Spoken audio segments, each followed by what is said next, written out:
Remand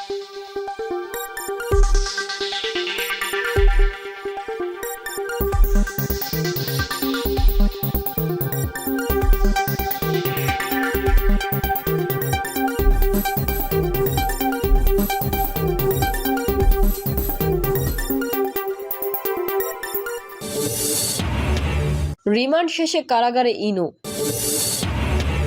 জানাবো ওবায়দুল কাদের কি মারা গেছেন, যা জানা গেল। ভারতে বসে শেখ হাসিনার রাজনৈতিক কার্যক্রম নিয়ে যা বললেন বিক্রম মিশ্রি। শীত থেকে বাঁচতে আগুন পোহানোর সময় 3 দিনে 5 নারী দগ্ধ। এবং সর্বশেষ জানাবো সাবেক এমপি আসাদকে বহনকারী প্রিজন ভ্যানে ডিম ইট বালু নিক্ষেপ। এতক্ষণ শুনছিলেন সংবাদ শিরোনাম, এবারে বিস্তারিত। তবে তার আগে অনুরোধ থাকবে আমাদের চ্যানেলটি সাবস্ক্রাইব করে বেল আইকনটি ক্লিক করুন। রিমান্ড শেষে কারাগারে ইনু। ঢাকার লালবাগ থানার আজিমপুর এলাকায় আইডিয়াল কলেজের প্রথম বর্ষের শিক্ষার্থী খালিদ হাসান সাইফুল্লাহ হত্যা মামলায় সাবেক মন্ত্রী ও জাসদের সভাপতি হাসানুল হক ইনুকে কারাগারে পাঠানোর আদেশ দিয়েছেন আদালত। ঢাকার সিএমএম আদালতে 4 দিনের রিমান্ড শেষে তাকে হাজির করে পুলিশ। এরপর মামলার তদন্ত কর্মকর্তা কোতোয়ালি জোনাল টিমের পুলিশ পরিদর্শক সাজ্জাদ হোসেন 4 দিনের রিমান্ড শেষে তাকে কারাগারে আটক রাখার আবেদন করেন। শুনানি শেষে বিচারক কারাগারে পাঠানোর আদেশ দেন। নথি থেকে জানা গেছে, গত 8ই নভেম্বর এই মামলায় তার 4 দিনের রিমান্ড মঞ্জুর করেন আদালত। 25শে আগস্ট বিকেলে উত্তরার একটি বাসা থেকে ইনুকে গ্রেফতার করে ডিবি পুলিশের একটি টিম। এরপর বিভিন্ন মামলায় তাকে রিমান্ডে নেওয়া হয়। ওবায়দুল কাদের কি মারা গেছেন, যা জানা গেল। আওয়ামী লীগের সাধারণ সম্পাদক এবং সাবেক সড়ক পরিবহন ও সেতু মন্ত্রী ওবায়দুল কাদের মারা গেছেন এমন দাবি সম্প্রতি ইন্টারনেটে প্রচার করা হয়েছে। সামাজিক যোগাযোগ মাধ্যম টিকটকে প্রচারিত ওবায়দুল কাদের মারা গেছেন শীর্ষক ভিডিওটি প্রায় 8 লাখ বার দেখা হয়েছে। ভিডিওটিতে 7,000-এরও অধিক পৃথক অ্যাকাউন্ট থেকে প্রতিক্রিয়া জানানো হয়েছে, যেখানে 101টি মন্তব্য করা হয়েছে। ভিডিওটির মন্তব্য ঘর ঘুরে অধিকাংশ নেটিজনকে ওই দাবির পক্ষে মতামত দিতে দেখা গেছে। বঙ্গবন্ধু শেখ মুজিবুর রহমান মেডিকেল বিশ্ববিদ্যালয়ে ভর্তির পর তিনি মারা যান বলে ভিডিওতে দাবি করা হয়, যদিও বিষয়টি সত্য নয়। বৃহস্পতিবার এই সংক্রান্ত একটি প্রতিবেদন প্রকাশ করেছে বাংলাদেশের তথ্য যাচাইকারী প্রতিষ্ঠান রিউমার স্ক্যানার। তাদের অনুসন্ধানে জানা যায়, ওবায়দুল কাদের মারা যাননি, বরং 2021 সালে তার অসুস্থতার ঘটনার পুরনো একটি ভিডিওকে ওই দাবিতে প্রচার করা হয়েছে।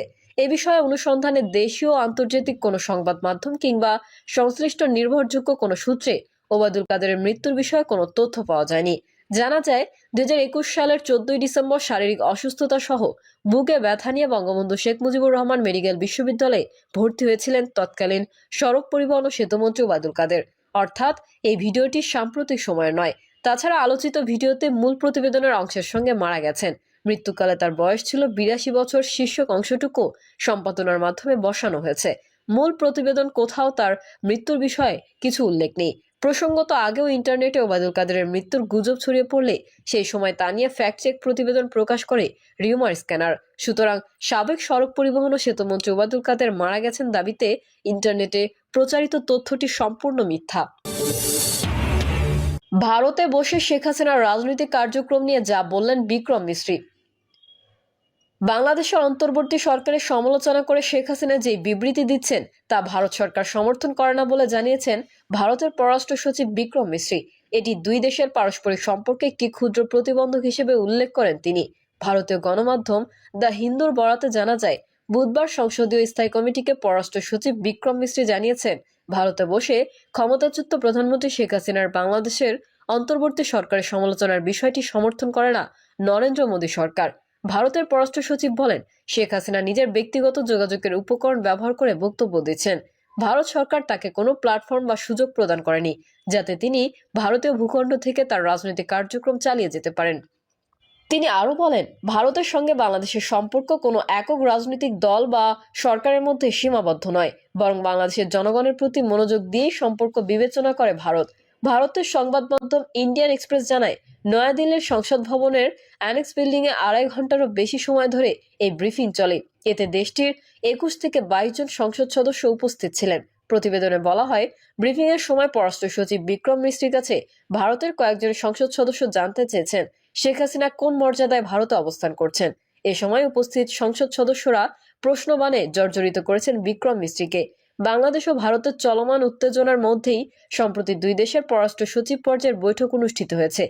সফর শেষে ভারতের সংসদ সদস্যদের ব্রিফ করেছেন দেশটির পররাষ্ট্র সচিব বিক্রম মিস্ত্রি। সেখানে সাবেক প্রধানমন্ত্রী আওয়ামী লীগ সভাপতি শেখ হাসিনার ভারতে বসে রাজনৈতিক কার্যক্রম পরিচালনার বিষয়টি উঠে আসে। শীত থেকে বাঁচতে আগুন পোহানোর সময় 3 দিনে 5 নারী দগ্ধ। শীতের শুরুতেই আগুন পোহাতে গিয়ে গত 3 দিনে 5 নারী দগ্ধ হয়ে রংপুর মেডিকেল কলেজ হাসপাতালের বার্ন ইউনিটে ভর্তি হয়েছেন। এর মধ্যে এক বৃদ্ধা ও গৃহবধূর অবস্থা আশঙ্কাজনক। তাদের ঢাকা বার্ন হাসপাতালে স্থানান্তরের পাশাপাশি দিয়েছেন। এবার পৌষ মাস শুরুর আগেই রংপুর বিভাগে শীতের তীব্রতা মারাত্মক বেড়েছে। সেই সঙ্গে প্রচণ্ড ঘন কুয়াশায় জনজীবন অচল হবার উপক্রম হয়েছে। শহরের চেয়ে গ্রামাঞ্চলে শীতের তীব্রতা অনেক বেশি হয়। শীতের কবল থেকে রক্ষা পেতে খড়কুটো জ্বালিয়ে এবং জ্বলন্ত চুলায় আগুন পোহাতে গিয়ে অসাবধানতাবশত পরনের কাপড়ে আগুন ধরে যায়। এসব ঘটনায় গত 3 দিনে 5 নারী দগ্ধ হয়ে হাসপাতালের বার্ন ইউনিটে ভর্তি হয়েছেন। এর মধ্যে রংপুরের পীরগঞ্জ উপজেলার ওসমানপুর গ্রামের জাফুনা বেগম ও দিনাজপুর জেলার বিরল উপজেলার আরুবালী গ্রামের গৃহবধূ পপি আক্তারের অবস্থা আশঙ্কাজনক বলে বার্ন ইউনিটের কর্তব্যরত চিকিৎসক জানিয়েছেন। তাদের দুইজনেরই শ্বাসনালী সহ 60 থেকে 70% পড়ে গেছে। দুইজনেরই অবস্থা আশঙ্কাজনক হওয়ায় তাদের জরুরি ভিত্তিতে ঢাকা বার্ন হাসপাতালে উন্নত চিকিৎসা নেওয়ার পরামর্শ দেওয়া হয়েছে বলে রোগীর স্বজনরা জানিয়েছেন। বৃদ্ধা জাফুনা বেগমের বড় মেয়ে আফরোজা বেগম জানান, তার মা শীতের কবল থেকে রক্ষা পেতে অন্যদের সঙ্গে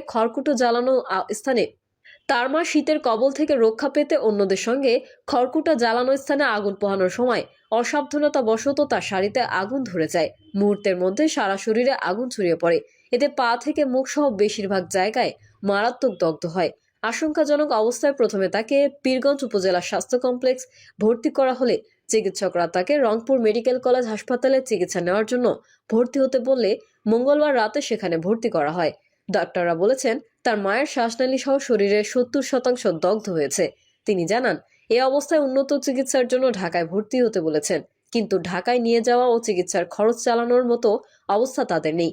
একই কথা বললেন দিনাজপুরের বিরল উপজেলার আরুবালী গ্রামের গৃহবধূ পপি আক্তারের ভাই শাহ আলম। তিনি জানান, তার বোনের 40 দিন বয়সী একটি সন্তান রয়েছে। সাবেক এমপি আসাদকে বহনকারী প্রিজন ভ্যানে ডিম ইট বালু নিক্ষেপ। রাজশাহী 3 আসনের সাবেক এমপি আসাদুজ্জামান আসাদকে বহনকারী প্রিজন ভ্যানে হামলা চালিয়েছে বিক্ষুব্ধ জনতা। এ ঘটনায় অবশ্য কেউ আহত হয়নি, তবে প্রিজন ভ্যান লক্ষ্য করে ডিম ইট ও বালু ছোড়া হয়েছে। কড়া নিরাপত্তায় আদালতে তোলা হয় সাবেক এই এমপিকে। তাকে আরও 2টি মামলায় গ্রেফতার দেখানো হয়েছে। মামলা দুটির তদন্ত কর্মকর্তাদের আবেদনের পরিপ্রেক্ষিতে বৃহস্পতিবার আদালত এই আদেশ দিয়েছেন। দুপুর 2:30টার দিকে আসামির উপস্থিতিতেই রাজশাহীর মেট্রোপলিটন ম্যাজিস্ট্রেট আদালত 1 এর বিচারক ফয়সাল তারেক এই আদেশ দেন। মামলা দুটিতে গ্রেফতার দেখানোর পর আসামি পক্ষের আইনজীবী ইব্রাহিম হোসেন আসাদের জামিন আবেদন করেছিলেন, তবে শুনানি শেষে আদালত জামিন আবেদন নাকচ করেন। আদালত সূত্রে জানা গেছে, নতুন যেই 2টি মামলায় আসাদকে গ্রেফতার দেখানো হয়েছে সেগুলো বিস্ফোরক দ্রব্য নিয়ন্ত্রণ আইনে নগরীর বোয়ালিয়া থানায় হয়েছে। একটি মামলার বাদীর নাম রোকনউজ্জামান। গত 5ই আগস্ট ছাত্র জনতার উপর হামলার ঘটনায় 25শে সেপ্টেম্বর তিনি মামলাটি করেন। অপর মামলার বাদীর নাম আব্দুর রশিদ ফকির। 5ই আগস্ট ছাত্র জনতার উপর হামলার অভিযোগে 28শে নভেম্বর তিনি মামলাটি করেন। দুটি মামলার তদন্ত করেছেন রাজশাহী মেট্রোপলিটন পুলিশের গোয়েন্দা শাখার 2 এসআই। রাজশাহী নগর পুলিশের উপপুলিশ আদালত পরিদর্শক মাহমুদুল হাসান জানান, দুটি মামলাতেই এজাহারভুক্ত আসামি